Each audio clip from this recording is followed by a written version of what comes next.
नमस्कार।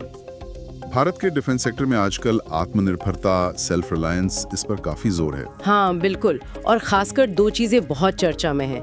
एक तो एडवांस्ड मीडियम कॉम्बैट एयरक्राफ्ट मतलब AMCA। हाँ, AMCA प्रोजेक्ट। और दूसरा अपना स्वदेशी कावेरी इंजन। सही कहा। अभी हाल ही में सरकार ने AMCA प्रोजेक्ट के लिए एक तरह से रास्ता साफ किया है।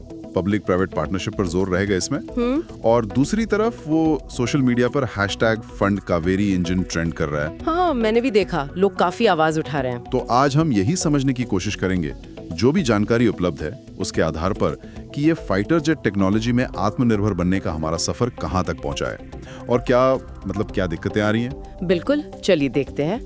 तो पहले AMCA से शुरू करते हैं।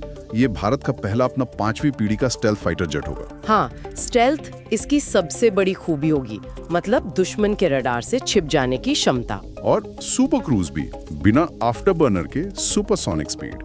बिल्कुल, और कई तरह के मिशन एक साथ कर सकेगा, मल्टी रोल जिसे कहते हैं। अच्छा, और इससे बनाएगा कौन, जिम्मेदारी किसकी होगी? देखिए, इसमें मेन रोल तो हिंदुस्तान एरोनॉटिक्स लिमिटेड HAL का रहेगा, लेकिन प्राइवेट कंपनियां भी साथ होंगी। हाँ, वो SPV मॉडल की बात हो रही है, स्पेशल पर्पस व्हीकल। एग्जैक्टली, एक खास कंपनी बनाई जाएगी इसी प्रोजेक्ट के लिए।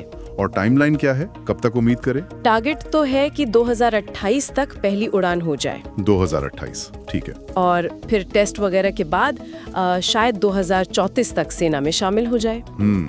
तो ये तो हुई एयरक्राफ्ट की बात, लेकिन जैसा आपने शुरू में कहा, इंजन। हाँ, इंजन ही तो असली दिल है किसी फाइटर जेट का। और यहीं पर कावेरी की कहानी थोड़ी उतार चढ़ाव वाली रही है। कैसे? मतलब ये प्रोजेक्ट तो काफी पुराना है ना? बहुत पुराना, 1980s में शुरू हुआ था तेजस के लिए, लेकिन जो थ्रस्ट चाहिए था वो नहीं मिल पाया। कितना चाहिए था और कितना मिला? चाहिए था करीब 84-85 किलो न्यूटन, पर वो शुरुआती मॉडल को बस 75 तक ही पहुंच पाया। अच्छा, तो वो गैप रह गया। हाँ। अब जो मौजूदा ड्राई कावेरी इंजन है वो करीब 49-51 किलो न्यूटन का है। तो वो फाइटर जेट के लिए तो काफी नहीं होगा? नहीं, अब वो अभी जैसे घातक UAV है, बिना पायलट वाला विमान, उसके लिए ठीक माना जा रहा है। हाल में उसे फ्लाइट टेस्टिंग की मंजूरी भी मिली है। लेकिन AMCA जैसे विमान के लिए, उसके लिए तो बहुत ज्यादा पावर चाहिए, करीब 110 किलो न्यूटन। 110? वो तो मौजूदा क्षमता से दुगने से भी ज्यादा है। हाँ, ये बहुत बड़ा चैलेंज है। तकनीकी रूप से बहुत बड़ी छलांग लगानी होगी। और इसीलिए शायद हम अभी भी बाहर के इंजन पर निर्भर हैं, जैसे तेजस के लिए GE इंजन इस्तेमाल हो रहे हैं। बिल्कुल, अमेरिका से आते हैं G के इंजन, और इस निर्भरता की अपनी दिक्कतें हैं। सप्लाई में देरी हो सकती है, प्रोडक्शन रुक सकता है। हाँ, और कुछ रिपोर्ट्स तो ये भी कहती हैं कि जैसे रफाल हमने लिया, तो उसका जो सॉफ्टवेयर सोर्स कोड है वो फ्रांस के पास ही है। सही बात है। सोर्स कोड ना होने का मतलब है कि हम अपनी मर्जी से, अपनी जरूरत के हिसाब से बड़े बदलाव या अपग्रेड नहीं कर सकते विमान में। ये तो मतलब एक तरह की बंदिश हो गई। बिल्कुल, और सोचिए अगर कोई तनाव की स्थिति हो, युद्ध जैसे हालात हो, तब ये निर्भरता कितनी भारी पड़ सकती है। हमारी स्ट्रेटेजिक आजादी कम हो जाती है। हाँ, ये बात तो है। हाल के कुछ ऑपरेशंस का जिक्र भी आता है, जैसे ऑपरेशन सिंदूर। वहाँ स्वदेशी हथियार जैसे ब्रह्मोस मिसाइल, अपने रडार्स, एयर डिफेंस सिस्टम्स, उन्होंने बहुत अहम भूमिका निभाई। तो मतलब अपना सिस्टम होना बहुत जरूरी है। बिल्कुल, इसीलिए अपनी तकनीक, अपने हथियार इतने महत्वपूर्ण हैं। और शायद यही वजह है कि वो #फंड कावेरी इंजन वाला अभियान इतना जोर पकड़ रहा है। हाँ, लगता तो यही है। लोग, एक्सपर्ट्स, यहाँ तक कि प्राइवेट कंपनियां भी अब आगे आ रही हैं। कौन सी कंपनियां? नाम आ रहे हैं L&T, गोदरेज, टाटा के।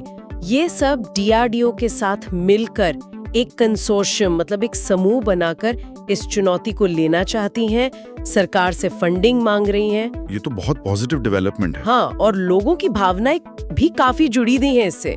सोशल मीडिया पर तो लोग मजाक में कह रहे हैं कि भाई पॉपकॉर्न पर टैक्स बढ़ा दो, पर इंजन के लिए पैसा दो। अच्छा। हाँ, और कुछ लोग सरकारी योजनाओं के बजट से तुलना कर रहे हैं कि इंजन रिसर्च पर कितना कम खर्च हो रहा है। तो एक जन भावना तो बन रही है इसके पक्ष में। तो मतलब अगर सार देखें तो AMCA एक बहुत बड़ा महत्वाकांक्षी सपना है भारत के लिए। बिल्कुल, एरोस्पेस में भविष्य की तस्वीर। लेकिन इसकी चाबी, और सही मायने में आत्मनिर्भरता की चाबी, वो कावेरी या कोई और सफल स्वदेशी इंजन ही होगा। सही कहा, बिना अपने इंजन के ये आत्मनिर्भरता अधूरी ही रहेगी। तो ये हमें एक बड़े सवाल पर लाकर खड़ा करता है कि सिर्फ पैसा ही काफी है या इन तकनीकी बाधाओं, ग्लोबल निर्भरता और फंडिंग की चुनौतियों से पार पाने के लिए देश को और क्या-क्या करना होगा?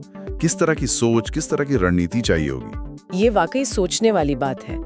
सिर्फ पैसा नहीं, शायद एक पूरा इकोसिस्टम, एक दृढ़ निश्चय और सही दिशा चाहिए होगी।